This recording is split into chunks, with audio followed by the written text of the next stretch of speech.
2 vezes por ano no norte gelado do Canadá, milhões de caribus embarcam numa jornada épica. A maior migração em massa de qualquer mamífero que anda na Terra. No litoral da Califórnia, maciços elefantes marinhos se encontram para se reproduzir e batalhar depois de meses no mar. Borboletas monarcas vibram a milhares de quilômetros em uma maratona multigeracional. Essas criaturas sobrevivem a incríveis migrações, superando obstáculos mortais, cruzando oceanos e continentes para garantir o futuro da espécie.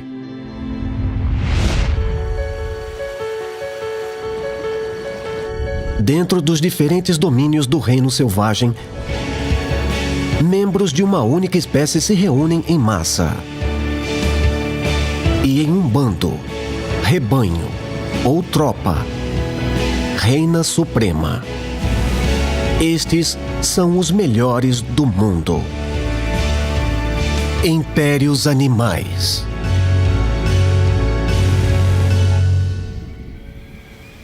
Migração. Nunavik, o extremo mais ao norte da província canadense de Quebec.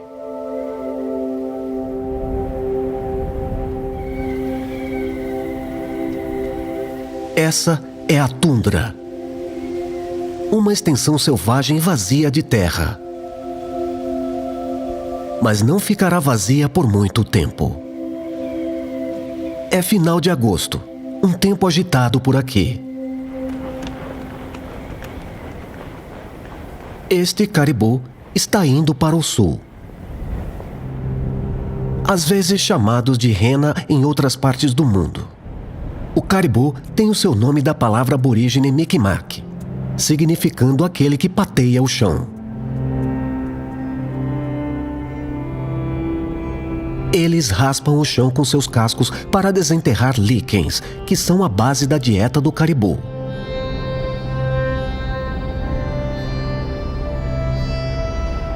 Ele mede quase 2 metros de altura até o ombro. O terceiro maior membro da família dos veados. Ele passou os últimos 5 meses no extremo mais ao norte do seu território.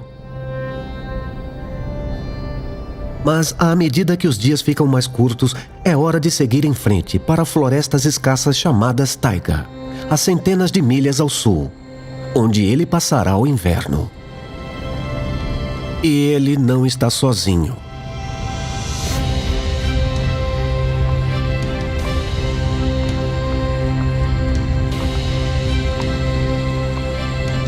Este é o rebanho do rio Leith. É um império animal em movimento. O maior rebanho de caribu da América do Norte, estimado em 330 mil animais. O rebanho marcha em longas filas, se estendendo por quilômetros em grandes extensões de terra aberta, se unindo em passagens estreitas e obstáculos. E o rebanho do rio Leith é apenas um entre muitos.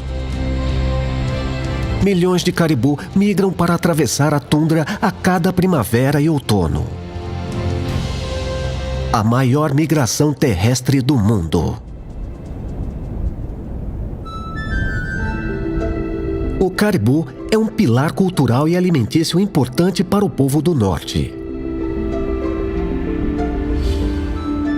Uma história inuit diz que a primeira mulher na Terra cavou um buraco no gelo para pescar. Do buraco, ela puxou todos os animais do mundo. O último a vir foi o caribu. Ela ordenou que o caribu se multiplicasse. Logo, eles tomaram conta da terra. Há caribu suficiente para alimentar toda a humanidade. Ao contrário de outros servos, tanto o caribu macho e fêmea podem cultivar os chifres. Mas apenas alguns crescem, e eles são proporcionalmente pequenos em comparação com a maioria dos servos. Os machos são muito maiores para competir com outros. Apenas o alce pode se gabar de chifres mais impressionantes.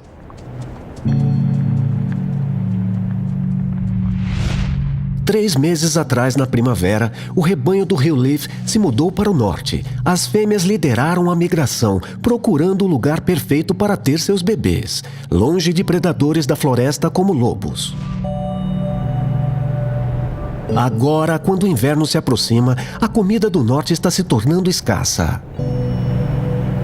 Eles precisam seguir adiante.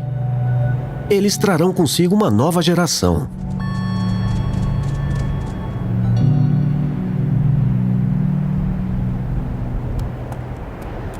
Não há muito tempo para crescer. Com apenas 2 semanas de idade, esses filhotes precisam suportar a sua primeira migração para o sul.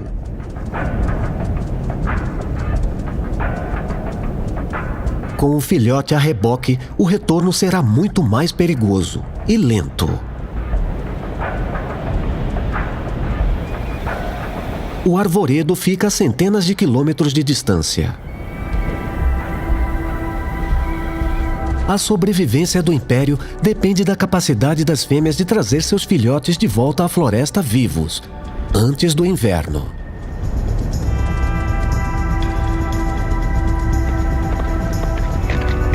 Cada dia apresenta perigo mortal.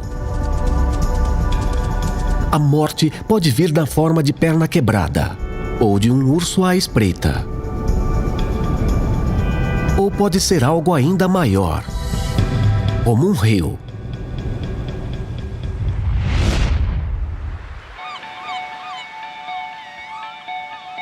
Na costa do sul da Califórnia, estas praias rochosas são onde um gigante do mar retorna após a própria migração.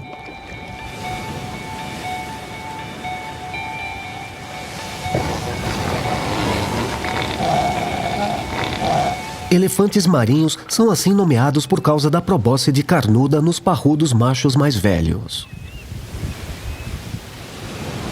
Eles são grandes colossos, e um macho grande pode pesar até 2 toneladas, tanto quanto um SUV.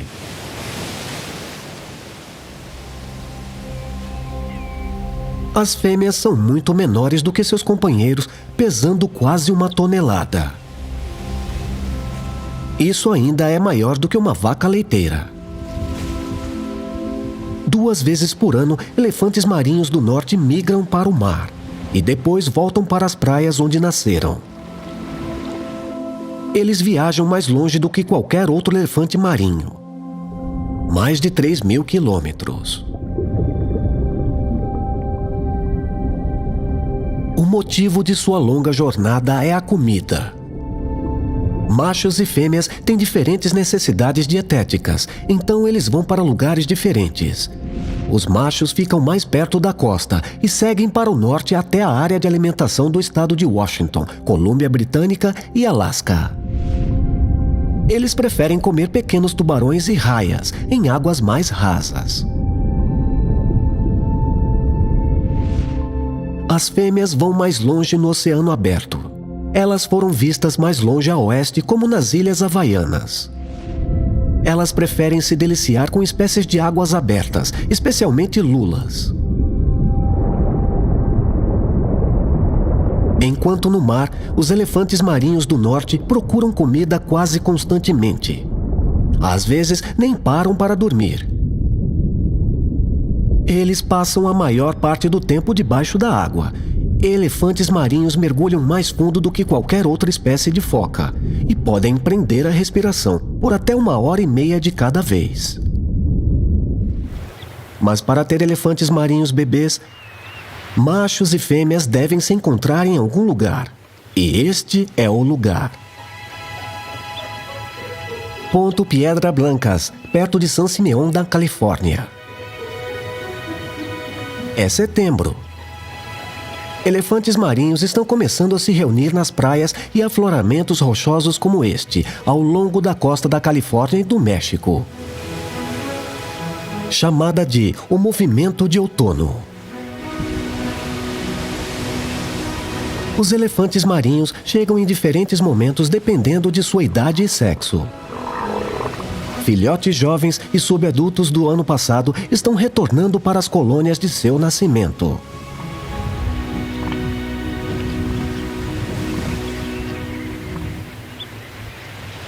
Esses machos têm 5 anos de idade.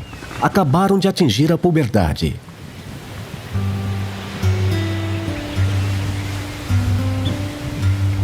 Seus narizes ainda não cresceram, até seu pleno comprimento carnudo. Eles não atingirão seu pleno tamanho e maturidade, até a idade de 8 ou 9 anos. As fêmeas atingem a maturidade sexual mais cedo, aos 3 ou 4 anos de idade. Estes elefantes marinhos mais jovens estão aqui para descansar e relaxar. Enquanto em terra eles não comem muito, aprender a jejuar faz parte do crescimento de um elefante marinho. Os adultos não comem nada durante a época de reprodução. Mas nem tudo é diversão ao sol.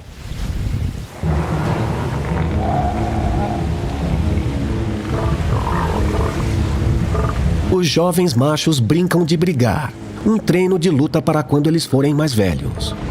Quando eles crescem, essas batalhas vão determinar quem consegue se reproduzir. Eles recuam suas cabeças e roncam pelos seus narizes pequenos. E se aproximam avaliando-se. Eles arreganham seus dentes temíveis. Mas é tudo por exibição na maioria das vezes. Os jovens, por enquanto, mais ladram do que mordem. Mas quando os grandes machos chegarem em alguns meses, é quando a luta se torna séria.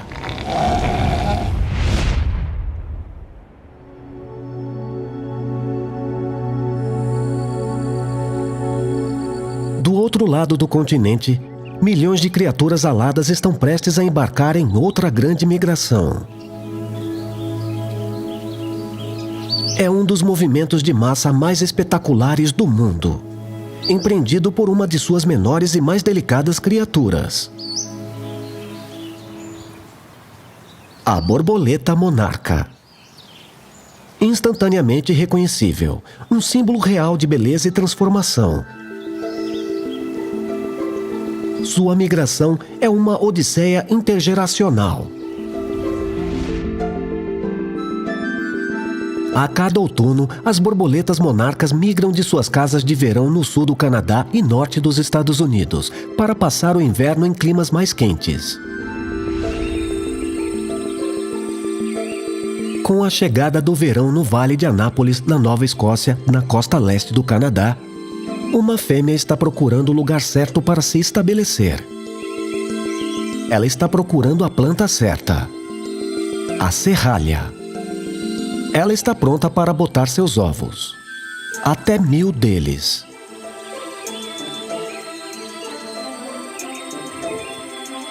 Como uma lagarta, a monarca não se afasta muito da planta onde foi colocado os ovos. A lagarta é voraz, comendo seu próprio peso corporal em folhas de serralha todos os dias. A serralha dá à lagarta um sabor tóxico, que fica com ela por toda a vida e mantém os predadores afastados.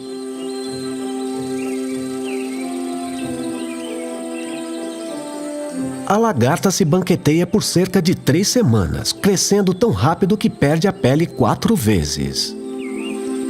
Agora, a lagarta procura um ramo horizontal para começar sua transformação final. Ela cospe seda do lábio inferior, criando um tapete no galho.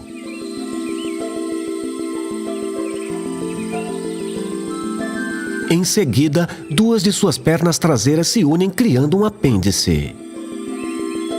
Pequenos ganchos travam o tapete de seda como velcro.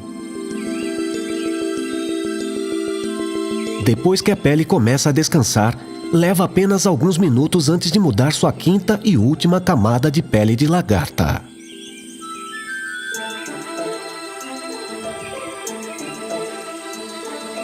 O casulo pálido é um exoesqueleto rígido chamado crisálida. As próprias células que compõem o corpo da lagarta se quebram em uma gosma e depois se reformam. Mais ou menos uma semana depois, a transformação está completa e a borboleta por dentro está pronta para emergir.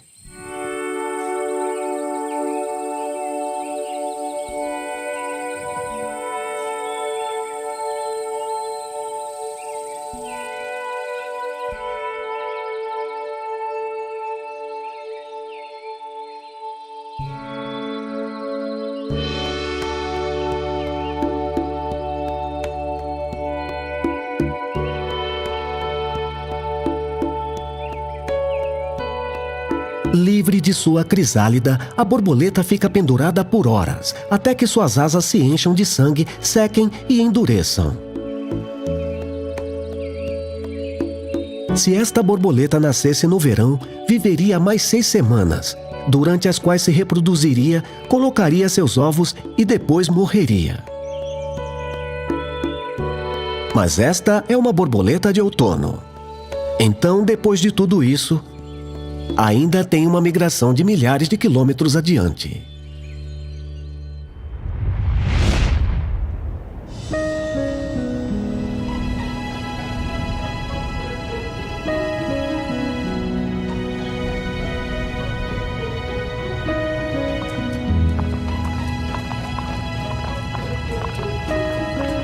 No norte de Quebec, a migração do rebanho de caribu no rio Leaf serpenteia pela vila de Kangersuk.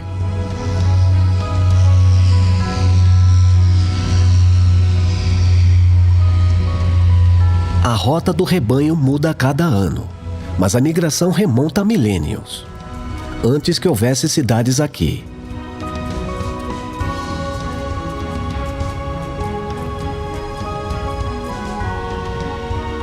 Não faz muito tempo que as pessoas daqui viviam no campo, seguindo e caçando o rebanho. As cidades foram construídas em meados do século XX e o modo de vida nômade chegou ao fim para a maioria. Mas o norte está mudando mais uma vez.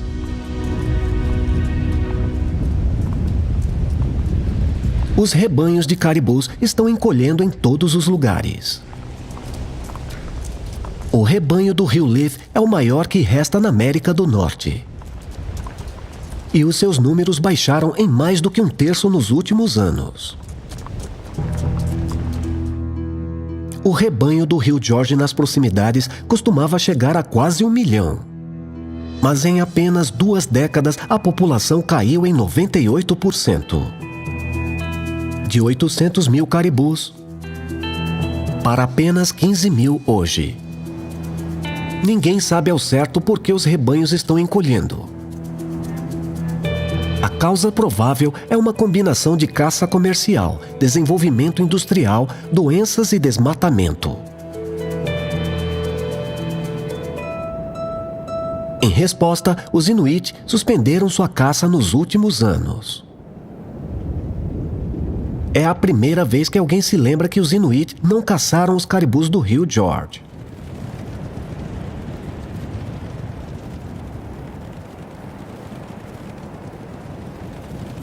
O caribu é exclusivamente especializado para sobreviver aqui no norte.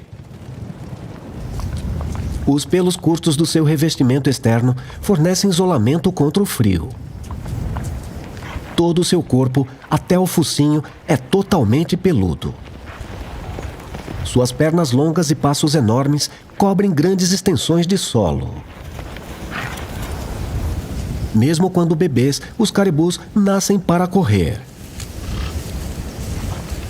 Com apenas 1 dia de idade, um filhote de caribu pode superar um velocista olímpico.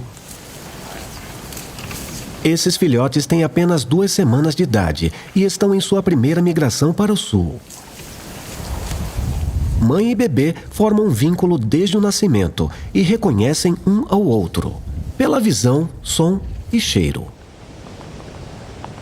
Os filhotes ficam ao lado de sua mãe tanto quanto possível durante a jornada. O percurso não é fácil. Os caminhos antigos levam a um lugar onde a tundra aberta cai em uma enorme rocha. O imenso vale do rio Peine divide a paisagem.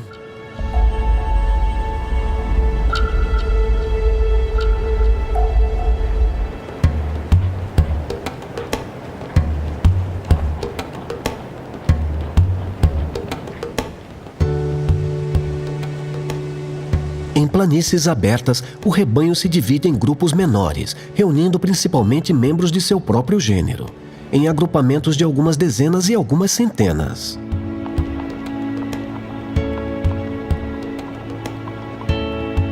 Mas aqui há apenas um caminho seguro da elevação mais alta até a margem do rio. Este é um gargalo na migração. Um por um, o rebanho desce a encosta, como um córrego da montanha.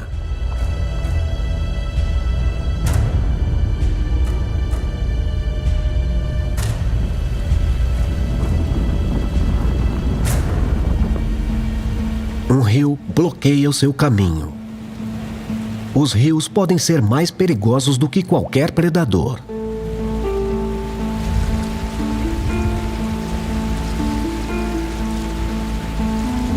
Centenas de caribus morrem tentando essa travessia todos os anos.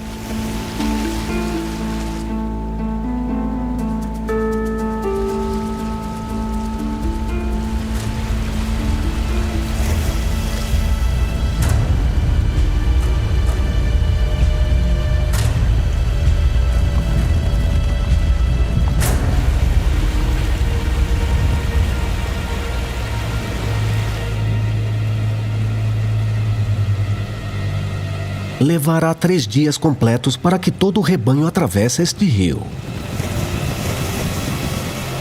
Instintos e seus estômagos os conduzem.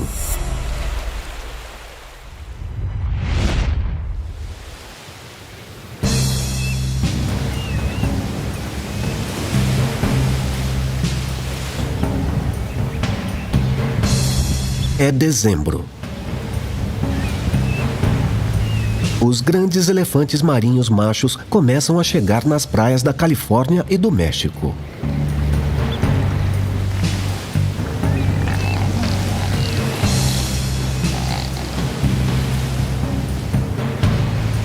Eles estão no mar há pelo menos 3 meses, ganhando massa muscular para a época de acasalamento.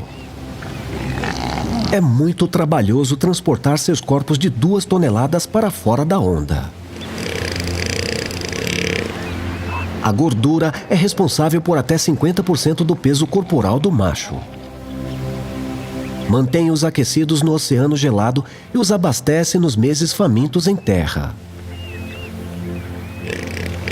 Toda essa gordura foi quase a destruição da espécie.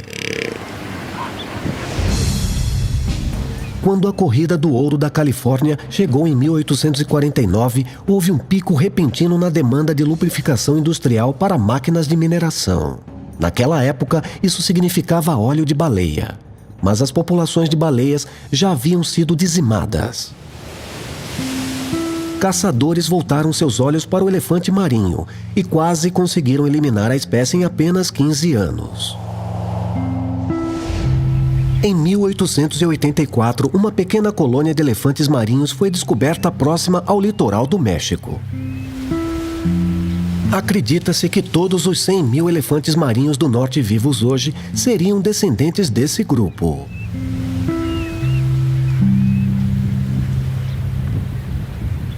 Naturalmente, pelo nariz característico.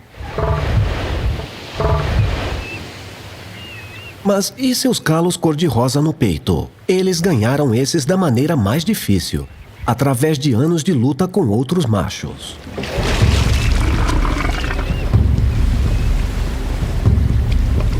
Os elefantes marinhos machos são ferozmente territoriais. Este está patrulhando a água, resfolegando e soprando bolhas para alertar qualquer outro macho que se aproximar.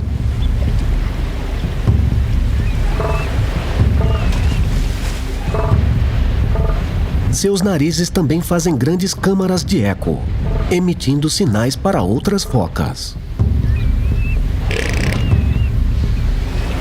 Quando a estação de acasalamento começa, eles constantemente assediam qualquer fêmea na praia, até que uma ordem hierárquica seja determinada. No momento em que um jovem macho começa a ficar muito amigável, um macho maior aparece.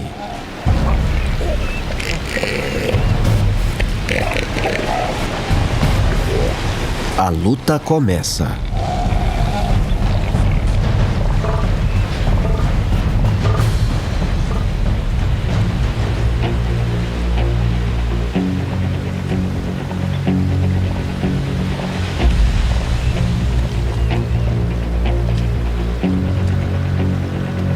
Outro macho se enfia no meio para tentar suas chances com a fêmea. Como se isso não bastasse, um quarto macho decide se envolver. A fêmea desliza para o mar, enquanto os machos lutam na praia.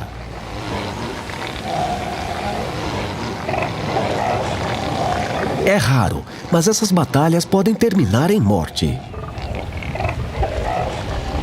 Apenas um macho pode conquistar uma praia, ou uma seção de praia, e acasalar com um harém de fêmeas. A competição deve ser perseguida ou vencida na submissão.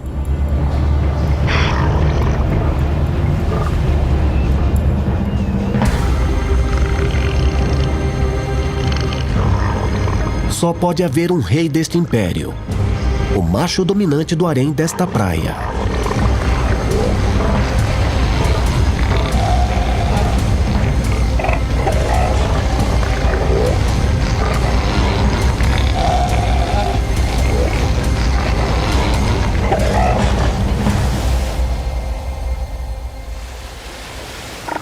Ao vencedor vão os espólios. Um único macho pode segurar um harém de até 50 fêmeas. É a maneira da evolução de garantir que apenas os machos maiores e mais fortes transmitam seus genes para a próxima geração.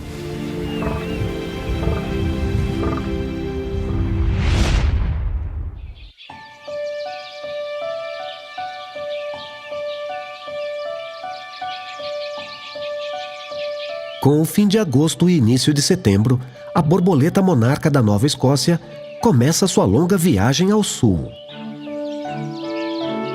A princípio, é uma viagem solitária. Borboletas solitárias gradualmente flutuam em direção ao sudoeste, mas eventualmente se juntam a outras 150 milhões. Os tataranetos daquelas que voaram para o norte na primavera anterior. Notavelmente, elas fazem a incrível jornada em um estado como se fosse a hibernação em outros animais. Chamado de diapausa. É uma desaceleração do metabolismo.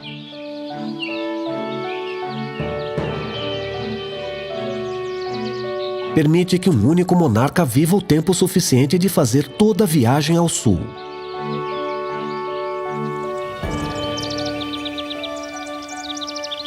O caminho da migração segue um corredor determinado pelas plantas floradas com néctar, correntes de ar e condições climáticas.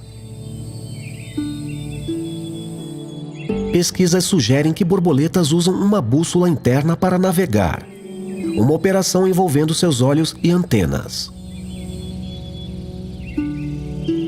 Seus olhos observam a posição do Sol no céu, que muda ao longo do dia. Suas antenas contêm um relógio biológico interno para determinar a hora. Os minúsculos cérebros das borboletas comparam essas duas informações para determinar qual direção é a sudoeste. Elas podem se desviar facilmente, mas gradualmente se reorientam. Monarcas voam a velocidades de 24 a 40 km por hora, pernoitando juntas em grupos chamados poleiros. Formas de relevo como montanhas e costas gradualmente afunilam as borboletas juntas à medida que se aproximam de suas casas de inverno. O destino para algumas borboletas é o litoral da Califórnia. Nossa borboleta da Nova Escócia irá flutuar mais ao sul, às florestas de abetos de Oyamel, no México. A chegada das monarcas nas terras altas do interior do México coincidem com uma celebração anual. Dia de los Muertos, o Dia dos Mortos. O folclore tradicional diz que as monarcas representam as almas dos falecidos, retornando à terra para a celebração. Em dezembro, as monarcas cobrem as árvores. Não é o tumulto de cores que você pode esperar, porque apenas as asas externas opacas da monarca são expostas. Uma borboleta monarca pesa menos de 10 gramas, mas elas são tantas que galhos de árvores podem ranger e quebrar, sob o peso de dezenas de milhares de borboletas.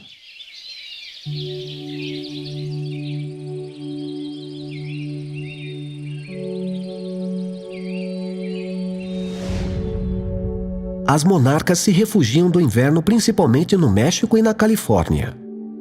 Mas grupos menores foram descobertos no Arizona e na Flórida.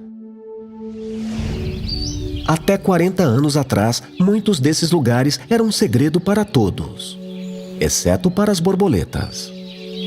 Agora, alguns dos maiores locais no México são protegidos como locais de patrimônio mundial.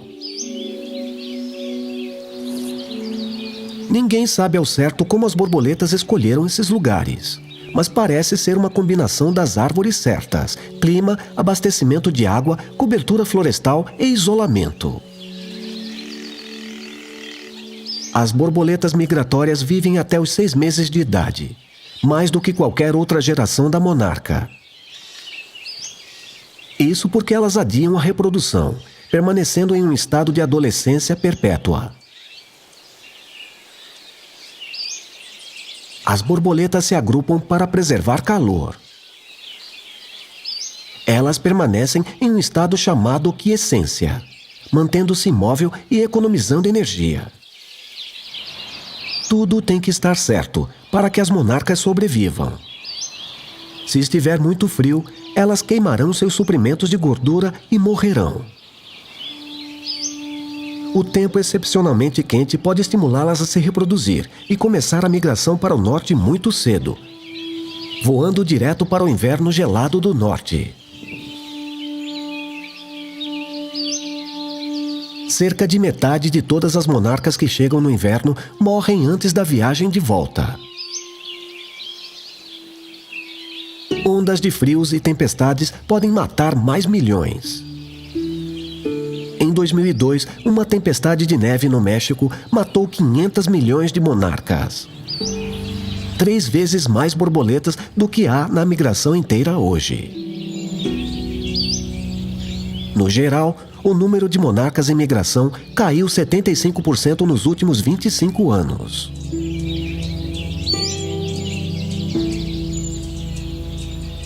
Mas se tudo der certo, essas monarcas vão ficar aqui até março e depois começam parte da jornada de volta para casa.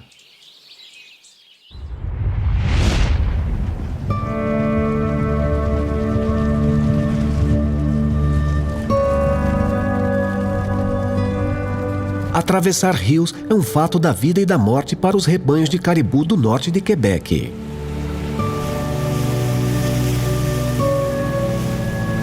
Sua casa de inverno na floresta fica a centenas de quilômetros além da costa do outro lado.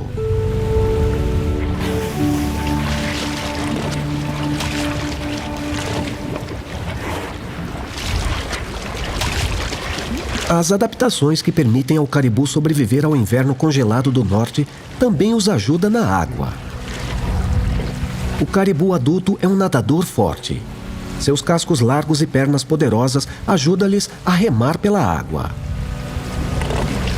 Cerdas curtas de sua pelagem externa os mantêm aquecidos e aumenta sua disposição. As artérias e as veias nas pernas de um caribu estão entrelaçadas, então o sangue quente que sai do coração aquece o sangue frio que viaja em sua direção. Seus corpos robustos e orelhas curtas minimizam sua área de superfície e a exposição ao frio. Ainda assim, correntes fortes podem varrer até um macho adulto para fora do curso.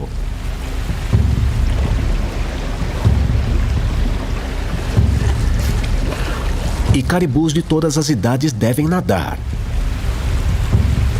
Com apenas 2 semanas de idade, os filhotes deste ano não tiveram muita prática de natação. Se eles se separarem de suas mães, nenhuma outra fêmea os adotará.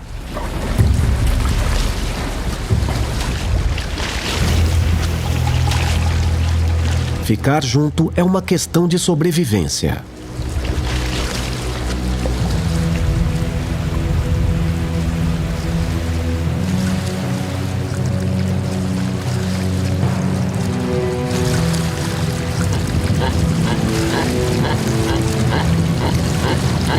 Um filhote separado de sua mãe chama por ela.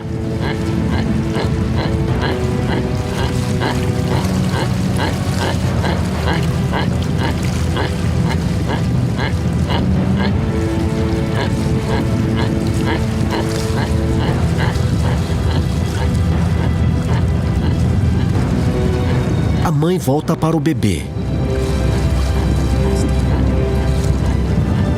Ela se posiciona a jusante, para impedir que a corrente leve seu filhote de novo.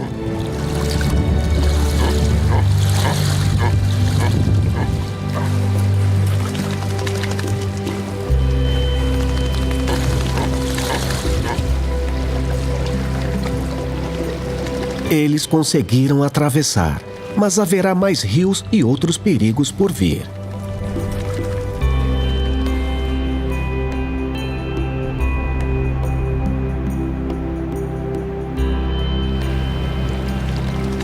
Depois de subirem na praia, eles param um momento para descansar e se alimentar para a jornada à frente. Ainda há centenas de quilômetros a percorrer.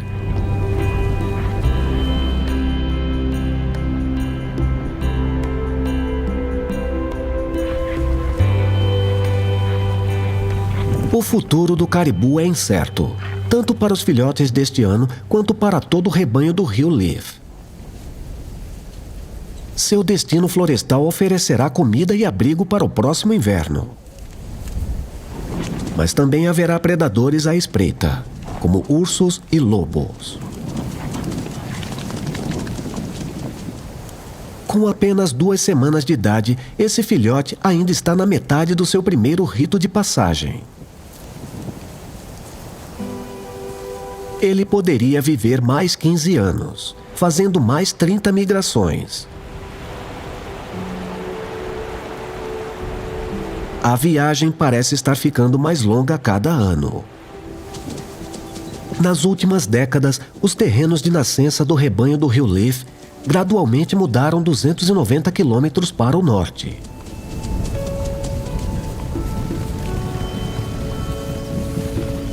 Pesquisadores acreditam que podemos estar no crepúsculo dessa grande migração.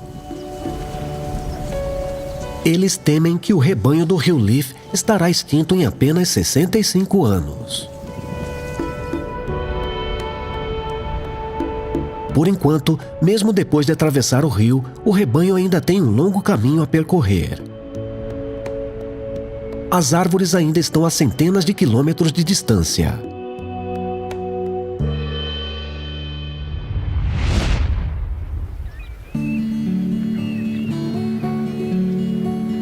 É final de dezembro nas falésias e praias da Califórnia. Os elefantes marinhos machos estão lutando em terras há 2 semanas. E agora todas as fêmeas elefantes marinhos do norte chegaram. As fêmeas brigam e berram uma para a outra, enquanto disputam espaço na praia. Mas não brigam como os machos. As fêmeas estão grávidas quando chegam e dão cria pouco tempo depois. Elas perdem 30% do seu peso corporal durante o tempo em terra, queimando enormes quantidades de calorias na amamentação e na proteção aos seus filhotes. Os recém-nascidos pesam cerca de 35 quilos. Os filhotes não têm gordura, então seu pelo preto ajuda a absorver o calor do sol para se aquecer.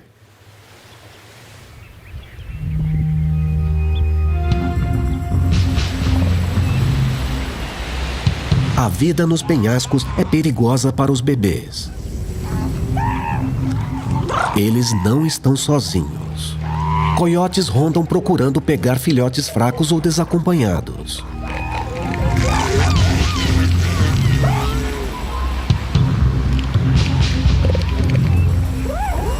Até os elefantes marinhos adultos apresentam perigo significativo. Enquanto os machos lutam pelo controle da praia, um filhote que não consegue sair do caminho rápido o suficiente pode ser esmagado. Mães elefantes marinhos são ferozes protetoras de seus bebês.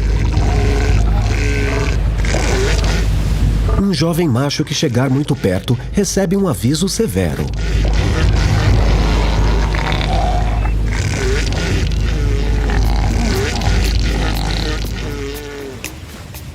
Ela não é tão grande quanto o macho, mas vai lutar com ele se for preciso.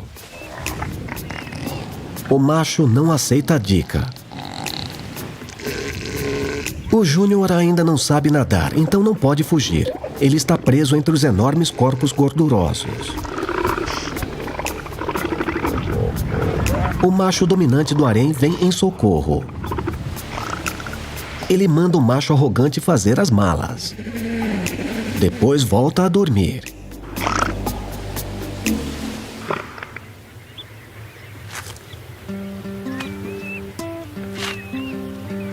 Todos os elefantes marinhos se cobrem com areia enquanto estão na praia.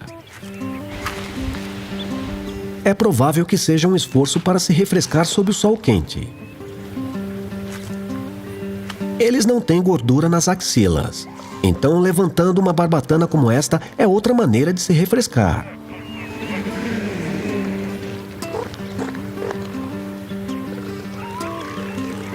Eles se arranham constantemente.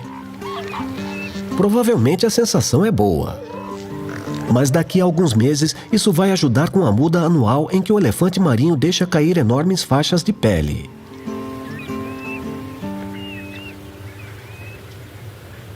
Depois de dar à luz, há apenas uma pequena janela de tempo para as mães se recuperarem, antes do início da época do acasalamento. Ela amamenta por apenas 28 dias, depois imediatamente entra no cio, sinalizando aos machos de todas as idades para tentar acasalar com ela. O macho dominante, tendo lutado contra a concorrência, começa a cortejá-la. Colocando uma nadadeira ao redor de suas costas, ele usa seu corpo enorme para segurá-la no lugar.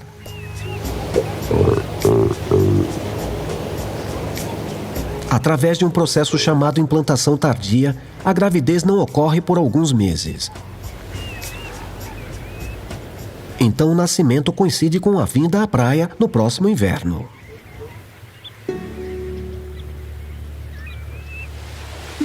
Não muito tempo depois do acasalamento, as mães vão deixar a praia para começar sua longa migração para o Pacífico aberto em fevereiro e março. Os filhotes são deixados para trás por mais 6 semanas. Eles têm que se defender e sobreviver com a gordura que eles acumularam até que eles aprendam a nadar e caçar por conta própria. Os machos partem logo após as fêmeas, rumo às águas costeiras do estado de Washington, Colômbia Britânica e Alasca. Todos voltarão primeiro para a muda na primavera, então novamente no outono para iniciar o ciclo mais uma vez.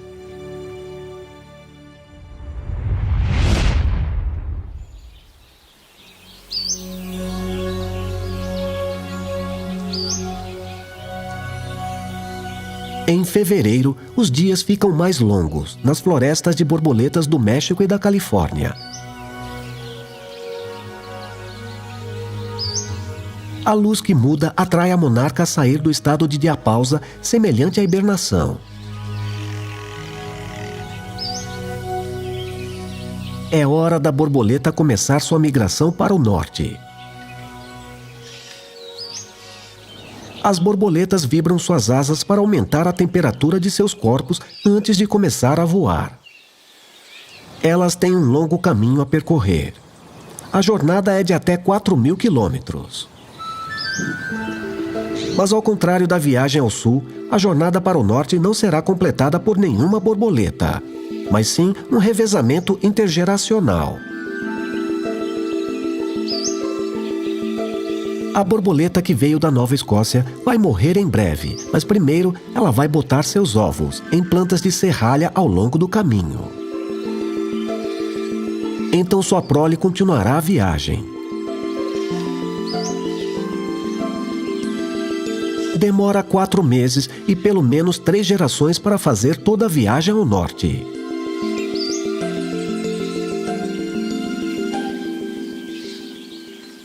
Hoje, menos borboletas fazem a migração do que nas décadas passadas. Nas regiões do norte, o desenvolvimento suburbano e o uso de herbicidas destrói habitats de serralha onde as monarcas começam suas vidas. No México, muitas florestas estão ameaçadas pela extração de madeira.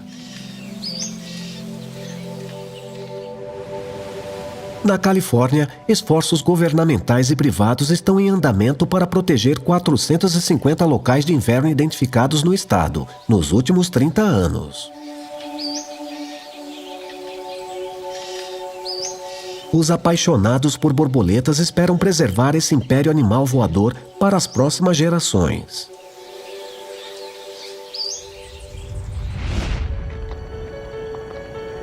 Por terra, pelo ar e pelo mar, essas criaturas embarcam em odisseias arriscadas para se alimentar, procriar e escapar da mudança das estações.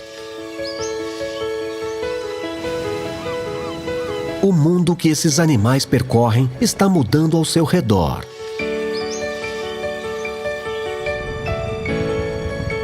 Algumas dessas migrações notáveis estão prestes a desaparecer.